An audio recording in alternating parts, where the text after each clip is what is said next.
اعوذ باللہ من الشیطان الرجیم بسم اللہ الرحمن الرحیم۔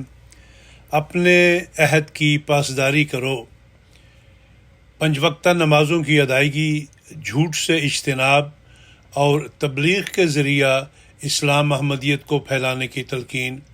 مجلس خدام الحمدیہ UK کے سالانہ اجتماع 2022 کے موقع پر امیر المومنین حضرت خلیفۃ المسیح الخامس ایدہ اللہ تعالی بنصرہ العزیز کا اختتامی خطاب، فرمودہ مورخہ 11 ستمبر 2022، اردو ترجمہ۔ اشہد ان لا الہ الا اللہ وحدہ لا شریک لہ واشہد ان محمدا عبدہ ورسولہ، اما بعد فاعوذ باللہ من الشیطان الرجیم، بسم اللہ الرحمن الرحیم۔ اللہ تعالیٰ کے فضل سے اس ویکینڈ پر مجلس خدام الحمدیہ UK کو اپنا سالانہ اجتماع کورونا وبا کے بعد پہلی مرتبہ بھرپور طریق پر وسیع پیمانے پر منعقد کرنے کی توفیق مل رہی ہے۔ پہل مجلس خدام الحمدیہ نے کھیلوں کے مقابلے کو بھی اجتماع کے پروگرام میں شامل کیا تھا، تاہم ملکہ معظمہ الزبتھ دوم کی افسوسناک وفات کی وجہ سے میں نے صدر صاحب کو ہدایت کی کہ احتراماً اس موقع پر کھیلوں کا انعقاد نہ کیا جائے۔ یہ میں نے اس لیے ضروری خیال کیا کیونکہ ملکہ معظمہ بڑے طویل عرصہ سے ہماری ریاست کی سربراہ چلی آ رہی تھی اور انہوں نے بڑے وقار اور انصاف کے ساتھ 70 برس سے زائد عرصہ اس قوم کی قیادت کی۔ ملکہ معظمہ کے عہد سلطنت میں برطانیہ مذہبی آزادی کے حوالے سے دنیا بھر میں ایک روشن مثال بنا رہا۔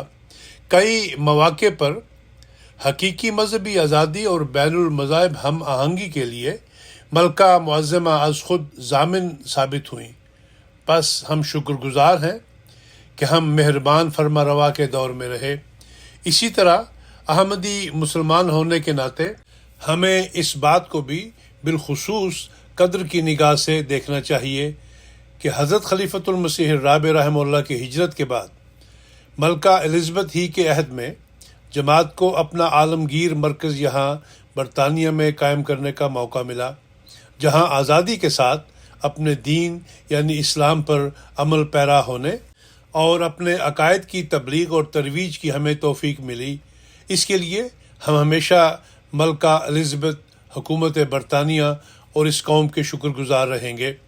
علاوہ ازیں ہم دعا کرتے ہیں کہ ہماری ریاست کے نئے سربراہ شاہ چارلس سوم بھی مذہبی آزادی اور عام انصاف پسندی کی اس روایت کو جو اس قوم کی امتیازی شان ہے جاری رکھیں اور رعایا کے حقوق کی پاسداری کا سلسلہ جاری رہے۔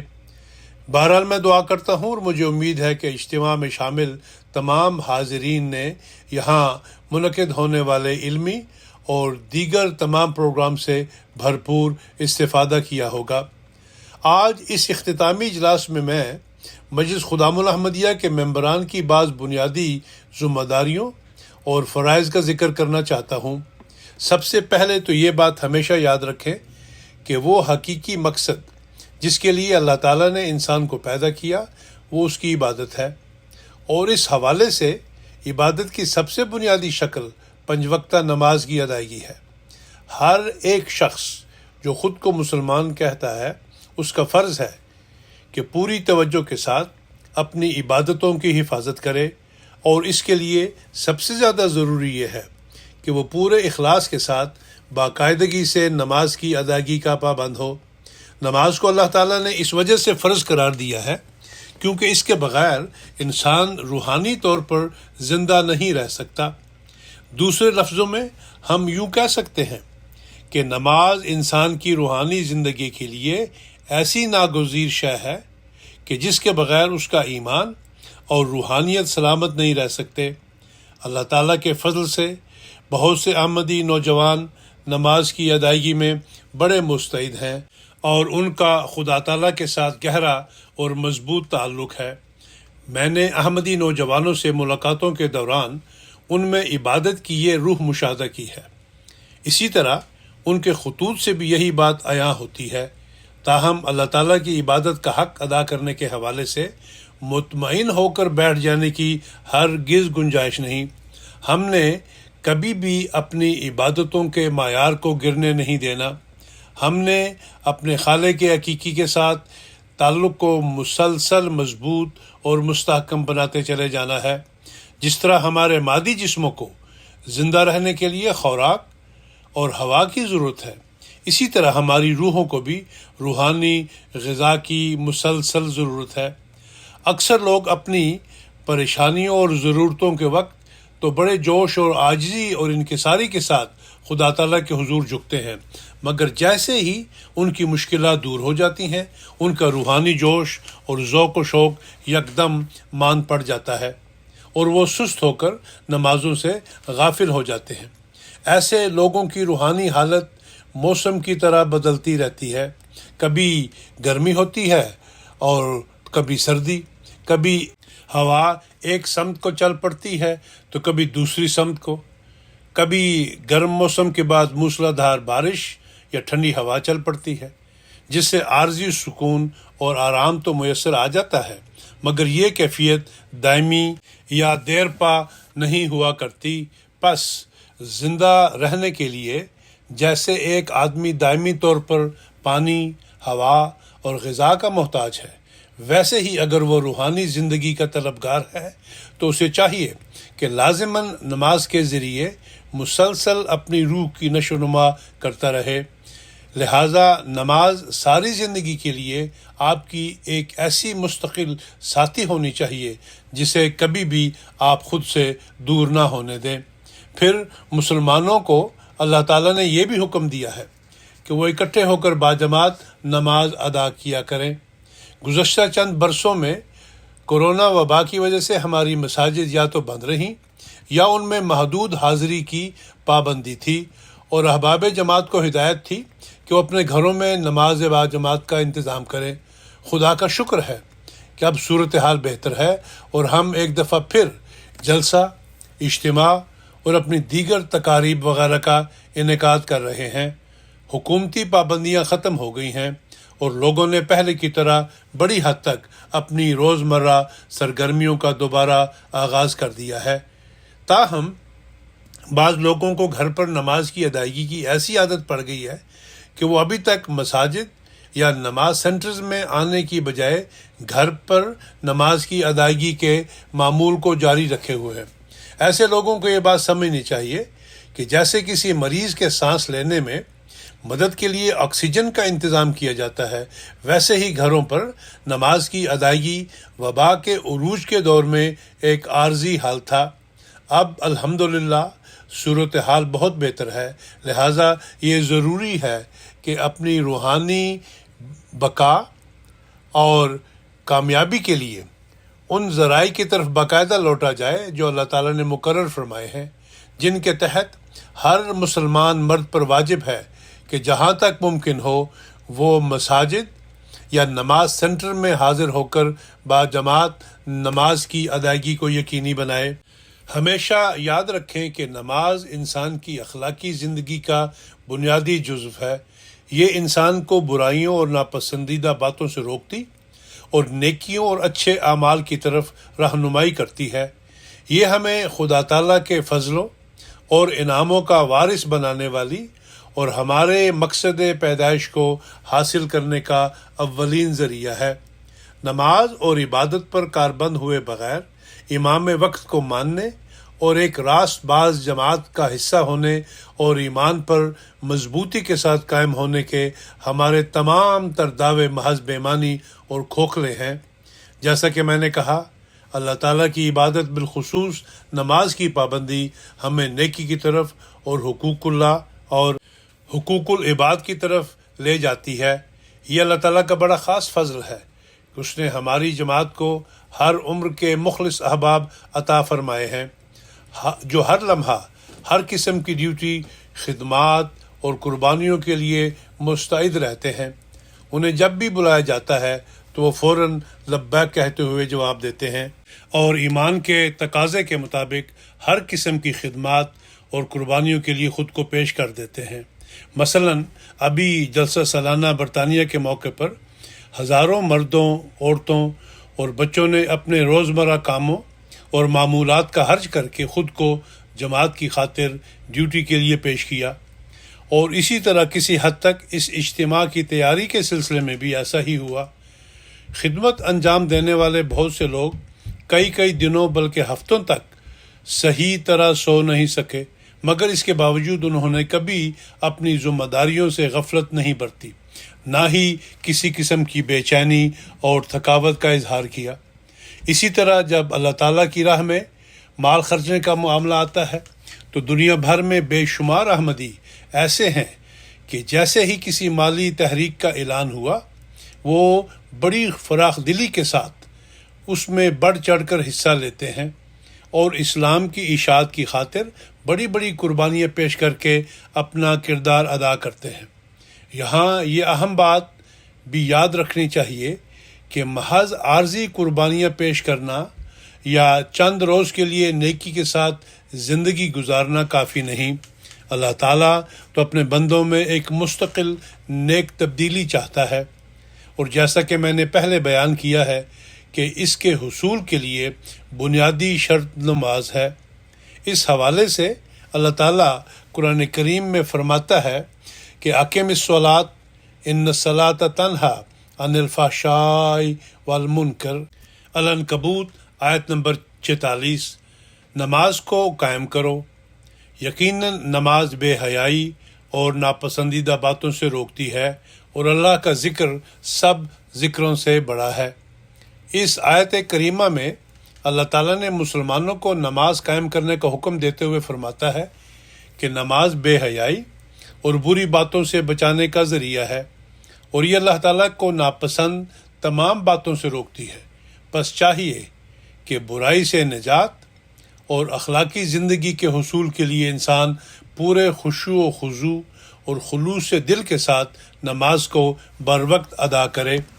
اقیم الصلاۃ یعنی نماز قائم کرو، اس کے معنی یہی ہے کہ انسان پوری توجہ اور خدا کے حضور کامل عاجزی کے ساتھ نماز کی ادائیگی میں باقاعدہ ہو۔ اس زمانے میں برائیاں بڑی کثرت کے ساتھ معاشرے میں پھیلی ہوئی ہیں۔ گناہوں پر اکسانے والی باتیں معاشرے کی بنیادوں کو تباہ و برباد کرنے کے لیے قدم قدم پر بکھری پڑی ہے۔ ایک بڑی برائی جس سے میں آپ سب کو خبردار کرنا چاہتا ہوں وہ جھوٹ ہے۔ معاشرے کی ہر سطح پر جھوٹ اس قدر سرایت کر چکا ہے کہ بہت سے لوگ اس برائی کو معمولی خیال کرتے ہوئے دنیاوی خواہشات اور لالچوں کے پیچھے بنا سوچے سمجھے جھوٹ بولے چلے جاتے ہیں، جبکہ اللہ اور اس کے رسول صلی اللہ علیہ وسلم نے دروغ گوئی اور کذب بیانی کو انتہائی سنگین گناہ قرار دیا ہے، اور فرد واحد اور معاشرے دونوں کے لیے اسے نقصان دہ بتایا ہے۔ ایک حدیث میں حضرت صلی اللہ علیہ وسلم نے فرمایا کہ 4 عادات اور خصلتیں ایسی ہیں جو منافق میں پائی جاتی ہیں۔ سب سے پہلی اور سب سے اہم علامت جو حضور صلی اللہ علیہ وسلم نے بیان فرمائی وہ دھوکہ دہی اور جھوٹ کی عادت ہے، یعنی جب کوئی شخص اپنے ذاتی فائدے کے لیے جھوٹ بولتا یا جھوٹی گواہی دیتا ہے، پھر منافق کی دوسری اور تیسری علامت جو حدیث میں بیان ہوئی وہ یہ ہے کہ وہ اپنے عہدوں اور وعدوں کو پورا نہیں کرتا، اور اگر اس پر اعتماد کیا جائے تو وہ اس کا پاس نہیں رکھتا۔ آج کی اس دنیا میں خواہ انسان کی ذاتی زندگی ہو یا پیشہ ورانہ اور کاروباری لین دین، غرض معاشرے کی ہر سطح پر قواعد و ضوابط اور معاہدوں سے واسطہ پڑتا ہے، مگر انتہائی افسوس کا مقام ہے کہ چاہے انفرادی معاملات ہوں یا اداروں اور تنظیموں کے معاملات یا قوموں اور ممالک کے درمیان ہونے والے معاہدے، سمجھوتے یا اعلامیے، انہیں بآسانی توڑ دیا جاتا ہے۔ اسلام میں وعدوں اور معاہدوں میں چھوٹے بڑے کا سوال ہی نہیں ہے، خواہ کوئی معاہدہ کتنا ہی چھوٹا اور معمولی ہی کیوں نہ ہو، انسان کا فرض یہ ہے کہ وہ اس معاہدے اور وعدے کی مکمل پاسداری کرے، وگرنہ اس حدیث کے مطابق وہ نفاق کا مرتکب قرار پائے گا۔ چوتھی علامت جو ایک منافق کی اس حدیث میں بیان ہوئی ہے وہ یہ ہے کہ انسان گندی اور ناپاک زبان کا استعمال کرے اور بحث و تکرار میں گالم گلوچ سے کام لے۔ ایک مومن کے لیے ہرگز مناسب نہیں کہ وہ گندی اور اشتعال انگیز زبان کا استعمال کرے، بلکہ مومن کو ہمیشہ عمدہ اخلاق کا مظاہرہ کرتے ہوئے تہذیب اور شائستگی کے اعلیٰ معیار قائم کرنے چاہیے۔ پس ایک مسلمان ہونے کے ناطے ہمارا فرض ہے کہ ہم ہر طرح کی منافقت سے اپنے آپ کو بچائیں اور ہمیشہ اپنے عہدوں کی پاسداری کریں۔ ہمیشہ یاد رکھیں کہ ہم نے حضرت اقدس محمد مصطفیٰ صلی اللہ علیہ وسلم کے غلام صادق امام الزماں حضرت اقدس مسیح موعود علیہ السلام کو ماننے اور قبول کرنے کا دعویٰ کیا ہے، اور اس کے نتیجے میں ہم نے یہ عہد کیا ہے کہ ہم ہمیشہ دین کو دنیا پر مقدم رکھیں گے۔ ابھی کچھ دیر پہلے آپ سب نے کھڑے ہو کر دنیا کو دین پر مقدم رکھنے کا عہد دہرایا ہے۔ یہ عہد ہم باقاعدگی کے ساتھ اپنے اجلاسات اور تقاریب میں اکثر دہراتے ہیں، لیکن اگر ان الفاظ کے ساتھ عمل شامل نہیں تو پھر یہ الفاظ محض بیکار اور بے فائدہ ہیں۔ شاید آپ سوچ رہے ہوں کہ دین کو دنیا پر مقدم رکھنے کے کیا معنی ہیں؟ اس کا آسان مطلب یہ ہے کہ جب بھی نماز کا وقت ہو تو آپ اپنے دیگر تمام کاموں کو ایک طرف رکھ کر اللہ کی عبادت کے لیے حاضر ہو جائیں۔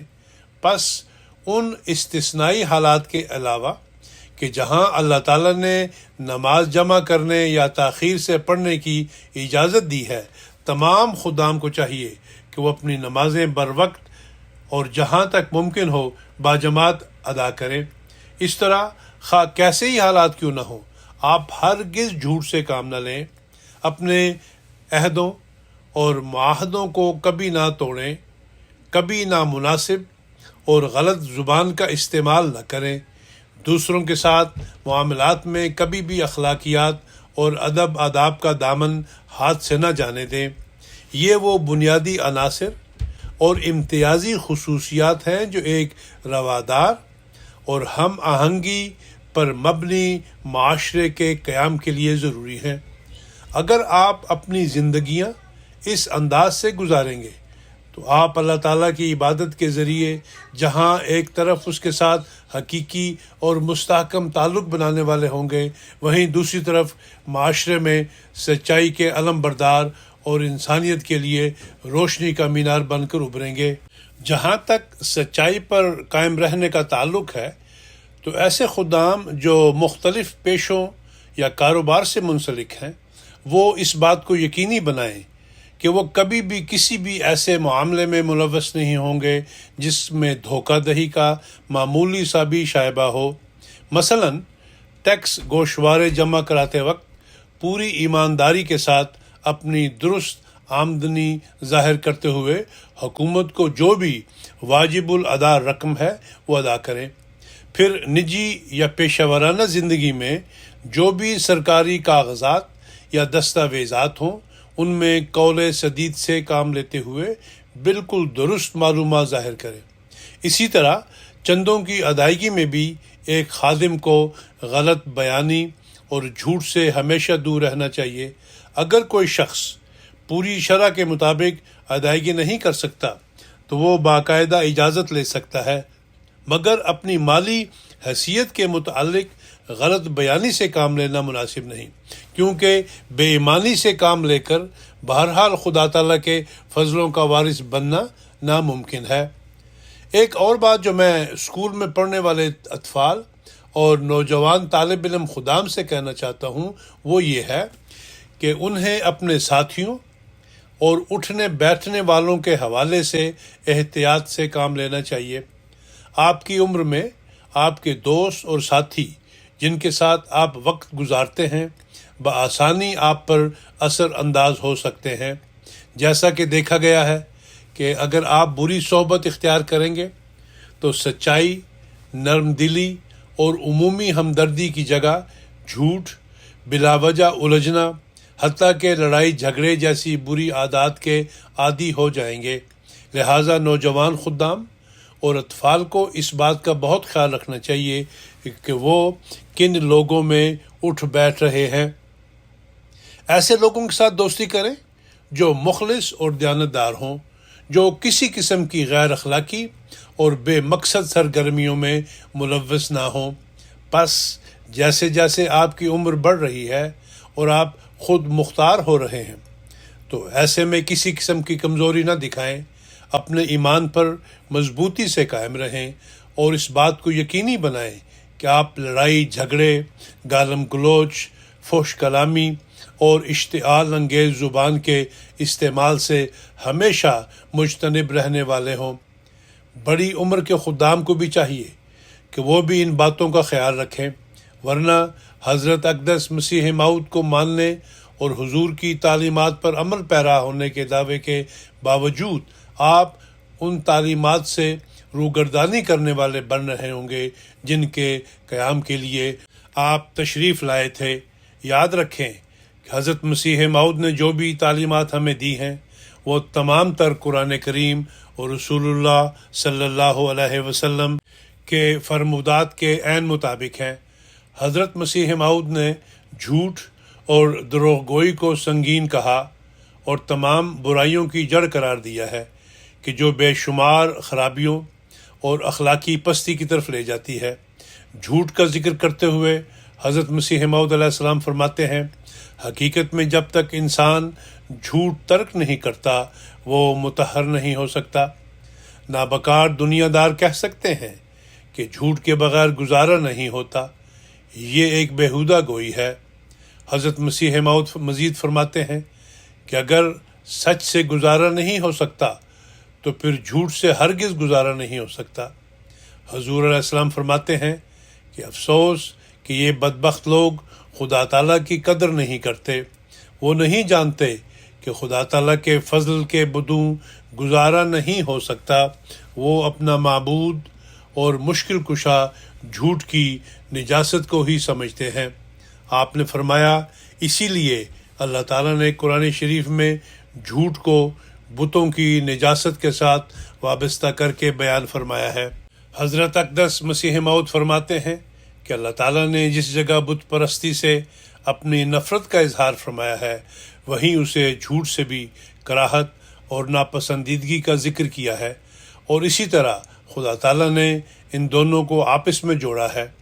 حضور مزید فرماتے ہیں، یقیناً سمجھو کہ ہم ایک قدم کیا ایک سانس بھی خدا تعالیٰ کے فضل کے بغیر نہیں لے سکتے۔ ملفوظات جلد اول صفحہ نمبر 367۔ جب ہم خدا کی مدد اور اس کے فضل کے بغیر ایک قدم بلکہ ایک سانس بھی نہیں لے سکتے تو پھر کوئی بھی سمجھدار شخص جھوٹ پر انحصار کیوں کرے گا؟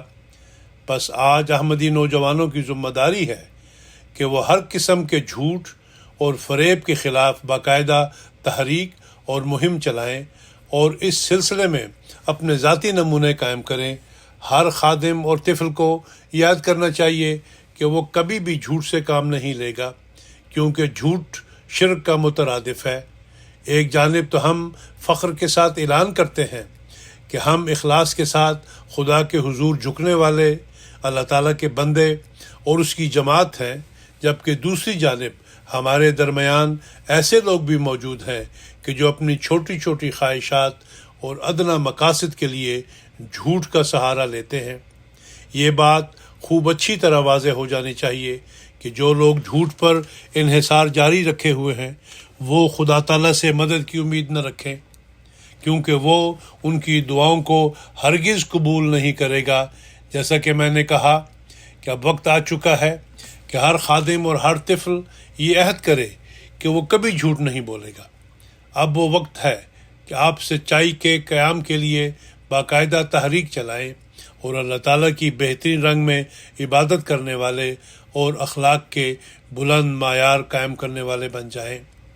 اگر ہمارے نوجوان ہر قسم کے جھوٹ کو ترک کرنے والے اور سچائی پر قائم ہونے والے بن جائیں تو باقی تمام عمدہ اخلاق از خود ان میں پیدا ہو جائیں گے۔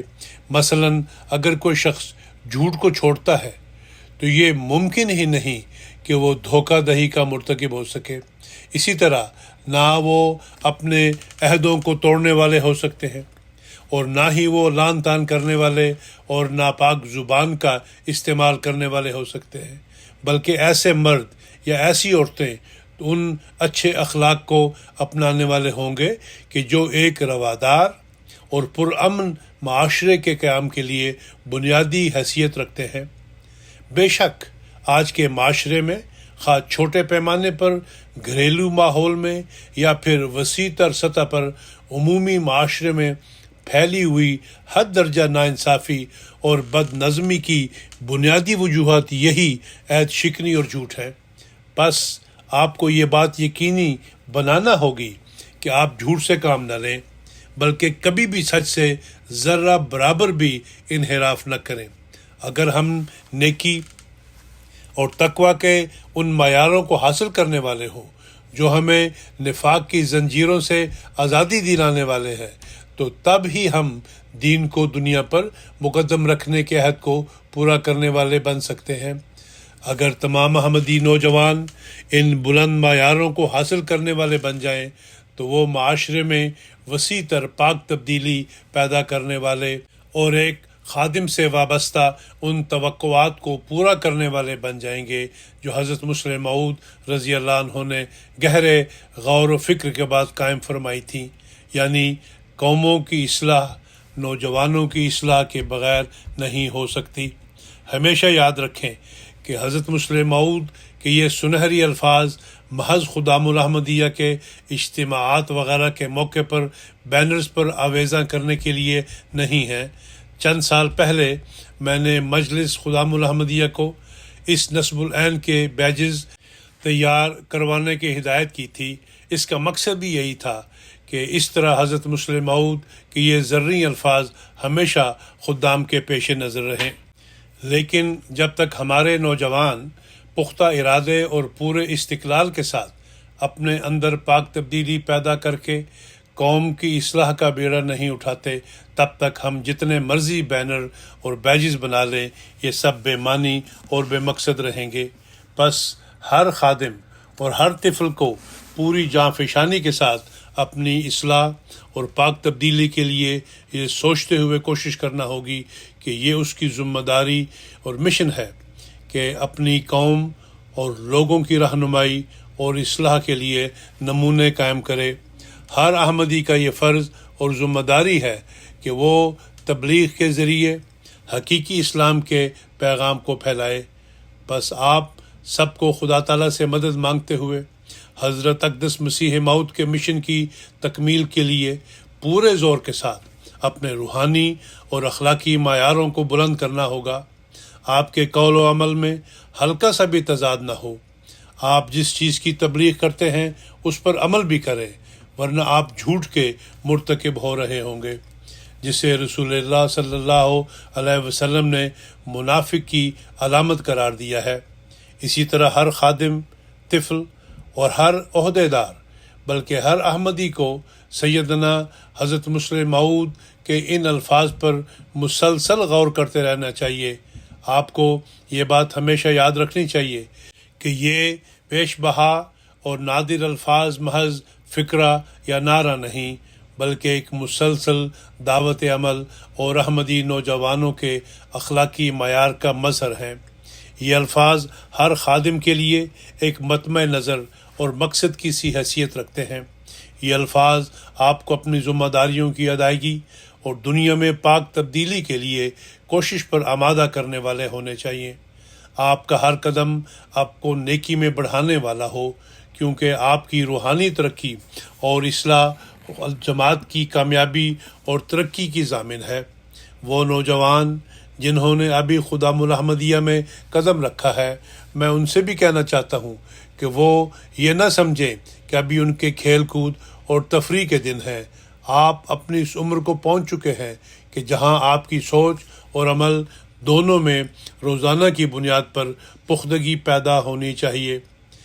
گزشتہ کچھ عرصے سے میں اپنے جمعہ کے خطبات میں اسلام کے ابتدائی دور کی تاریخ بیان کر رہا ہوں، اور اس دوران میں نے اس عہد کے بہت سے نوجوانوں کے واقعات بھی بیان کیے ہیں جو آپ کے ہی ہم عمر تھے اور جنہوں نے اسلام کی خاطر بڑی غیر معمولی قربانیاں دے کر عظیم الشان کامیابیاں سمیٹیں۔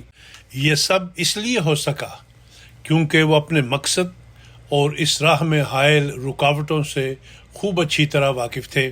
وہ جانتے تھے کہ ہر موقع پر عمدہ اخلاق کا مظاہرہ کرنا اور اپنے مقصد حیات کو اللہ تعالیٰ کی عبادت کے ذریعے حاصل کرنے کا انحصار خود ان پر ہے اور یہ ان کی ذمہ داری ہے۔ وہ اپنے مقصد پیدائش کو سمجھنے والے اور بطور نو عمر مسلمان اپنی قدر و قیمت اور اہمیت سے خوب اچھی طرح واقف تھے۔ یہی وجہ ہے کہ انہوں نے بے حیائی اور جہالت کے لیے مشہور اس معاشرے میں پاک تبدیلی پیدا کرنے میں غیر معمولی کردار ادا کر کے اسے ایسے نیک اور پاکیزہ معاشرے میں تبدیل کر دیا کہ جس کی نظیر دنیا کی تاریخ میں نہیں ملتی اور جو رہتی دنیا تک انسانیت کے لیے مشعل راہ بنی رہے گی۔ آج کے دور میں رسول اللہ صلی اللہ علیہ وسلم کے دعوے کی صداقت پر کامل ایمان کے باعث اب یہ آپ سب کا فرض ہے کہ زندگی کے ہر میدان میں خواہ آپ کے ذاتی معاملات ہوں یا آپ کے وعدے عہد یا دعوے، غرض ہر ایک معاملے میں سچائی اور قول سدید آپ کا اوڑھنا بچھونا ہو۔ آپ ہمیشہ اپنی زبان کو بے حیائی اور بد کلامی سے پاک رکھنے والے ہوں، بلکہ آپ کی زبان ہمیشہ خدا تعالیٰ کی حمد و ثنا اور اس کے ذکر سے معطر رہے۔ آج کے دن سے آپ کی سوچ میں سنجیدگی اور عمل میں پختگی آ جانی چاہیے اور آپ کو اپنے مقام اور اپنی بھاری ذمہ داریوں کا احساس ہونا چاہیے۔ میں نے پہلے ذکر کیا کہ کس طرح آپ نے دین کو دنیا کی ہر ایک چیز پر مقدم رکھنے کا عہد کیا ہے، اور یہ کوئی ایسی بات نہیں کہ جس سے آپ معمولی خیال کریں۔ اللہ تعالیٰ قرآن کریم میں فرماتا ہے وَأَوْفُوا بِالْعَهْدِ إِنَّ الْعَهْدَ كَانَ مَسْئُولًا، بنی اسرائیل آیت نمبر 35، یعنی عہد کو پورا کرو، یقیناً عہد کے بارے میں پوچھا جائے گا۔ اس آیت کریمہ میں اللہ تعالیٰ نے بڑی وضاحت کے ساتھ فرمایا ہے کہ ہر ایک شخص اپنے عہدوں اور وعدوں کے بارے میں جواب دہ ہوگا۔ پس اس غلط فہمی کا شکار نہ ہوں کہ یہاں کھڑے ہو کر خدا محمدیہ کا عہد یا بیعت کے الفاظ دہرا لینا کافی ہے، نہیں، بلکہ آپ کو اس عہد کی اہمیت کو سمجھنا چاہیے جو آپ نے سر عام دنیا کے سامنے اور خلیفہ وقت کے روبرو باندھا ہے، یہ جانتے ہوئے کہ اللہ تعالیٰ دین کو دنیا پر مقدم رکھنے کے اس عہد کے بارے میں جو آپ نے اعلانیہ طور پر کیا ہے، ایک روز آپ سے باز پرس کرے گا۔ ہر لمحہ اور ہر آن اس عہد کی پاسداری کے لیے آپ کو کوشاں رہنا چاہیے۔ اسی طرح اللہ تعالیٰ حضرت اقدس مسیح موعود علیہ الصلوۃ والسلام کی جماعت اور خلیفہ وقت کی کامل اطاعت اور وفاداری کے عہد کے متعلق بھی آپ سے سوال کرے گا۔ پس اپنے ایمان اور ملک و قوم کی خاطر کیے گئے اس عہد کو نبھانے کے لیے اپنا پورا زور لگا دیں، اپنے اندر پاک تبدیلی اور اچھی نیک عادات پیدا کرتے ہوئے حقوق اللہ اور حقوق العباد کی ادائیگی اور اعلیٰ اخلاق پر ہمیشہ کاربند رہتے ہوئے مسلسل اپنے اس عہد کو نبھاتے چلے جائیں۔ یہ ہر ایک خادم کی ذمہ داری اور اس کا فرض ہے۔ اللہ تعالیٰ آپ کو توفیق دے کہ آپ اپنی نمازوں کے حفاظت کرنے والے اور بہترین اخلاق اور نیکیوں کا مظاہرہ کرنے والے ہوں۔ خدا کرے کہ آپ سچائی پر قائم رہنے والے اور ہر ایک طرح کے جھوٹ سے نفرت کرنے والے ہوں۔ خدا کرے کہ آپ اپنے عہدوں اور وعدوں کو خواہ وہ کتنے ہی معمولی کیوں نہ ہوں پورا کرنے والے بنیں۔ خدا کرے کہ آپ پوری کوشش اور مضبوط عزم و ہمت کے ساتھ نیکیوں میں قدم آگے سے آگے بڑھاتے چلے جائیں۔ خدا کرے کہ آپ اسلام کی تبلیغ اور اس کے پیغام کو دنیا کے کناروں تک پہنچانے کے لیے اپنے عہد کو نبھانے والے ہوں۔ خدا کرے کہ محمد رسول اللہ صلی اللہ علیہ وسلم اور حضرت اقدس مسیح موعود کی تعلیمات کا جھنڈا دنیا کے گوشے گوشے میں لہرانے کی خواہش اور پرخلوص جذبہ آپ میں پیدا ہو۔ خدا کرے کہ آپ ہمیشہ نرم اور پاک زبان کا استعمال کرنے والے ہوں۔ آپ کے اعمال بلند ترین معیار کے حامل ہوں، تاکہ آپ سچائی اور صداقت اور اخلاص اور نیکی کی وہ اعلیٰ مثال بن جائیں جو تمام بنی نوع انسان کے لیے مشعل راہ ہو۔ یقیناً جب آپ ان معیاروں کو حاصل کرنے والے ہوں گے تو آپ معاشرے میں اخلاقی انقلاب برپا کرنے والے ہوں گے۔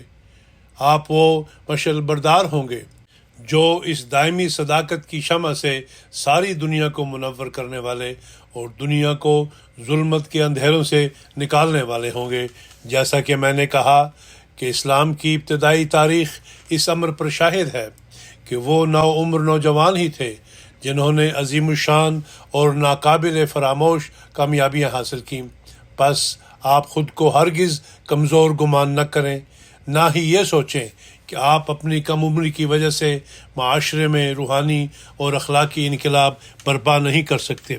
خواہ آپ 15 سال کے ہوں یا 20 یا 30 یا 40 سال کے یا کسی بھی اور عمر کے ہوں، خدمت اسلام کے ہر موقع کو ایک نعمت عظمیٰ سمجھیں، گویا یہ آپ کا آخری موقع ہے۔ بے شک ہر خادم اپنی عمر، علم اور تجربے کے مطابق حقوق اللہ اور حقوق العباد کی ادائیگی اور سچائی پر کاربند ہو کر اور اسی طرح اپنے عہدوں اور وعدوں کی پاسداری کرنے کے ذریعے اسلام اور سیدنا حضرت اقدس مسیح موعود علیہ السلام کے مشن کی تکمیل میں اپنا حصہ ڈال سکتا ہے۔ اللہ تعالیٰ آپ سب کو اس کی توفیق عطا فرمائے۔ اللہ تعالیٰ آپ سب کو آسمان احمدیت کا درخشندہ ستارہ بنا دے اور آپ اپنے مقصد پیدائش کو حاصل کرنے والے بن جائیں۔ اللہ تعالیٰ مجلس خدام الاحمدیہ پر ہر لحاظ سے اپنا فضل فرماتا چلا جائے، آمین۔ اب میرے ساتھ دعا میں شامل ہو جائیں۔ دعا کے بعد حضور انور ایدہ اللہ تعالیٰ عزیز نے فرمایا، یہ ایک اعلان ہے کہ شعبہ اشاعت مجلس خدام الاحمدیہ برطانیہ کو مشعل راہ جلد اول کے پہلے نصف حصہ کو انگریزی میں ترجمہ کر کے شائع کرنے کی سعادت مل رہی ہے۔ یہ کتاب 1938 میں مجلس خدام الاحمدیہ کے قیام کے موقع پر سیدنا حضرت خلیفۃ المسیح ثانی رضی اللہ عنہ کے تاریخی خطاب سے لے کر مجلس خدام الاحمدیہ کے ابتدائی برسوں کا احاطہ کرتی ہے۔ یہ انگریزی ترجمہ 26 خطبات اور 12 نظموں پر مشتمل ہے۔ میں نے اس کا نام بیکن فار دی یوتھ رکھا ہے۔ اللہ کرے کہ یہ مجموعہ نوجوانوں کی تعلیم و تربیت میں ممد و معاون ثابت ہو، آمین۔ اسی طرح صلاۃ ہب موبائل اپلیکیشن کے متعلق بھی ایک اعلان ہے۔ یہ صلاۃ ہب موبائل اپلیکیشن مجلس اطفال الاحمدیہ برطانیہ نے بنائی ہے۔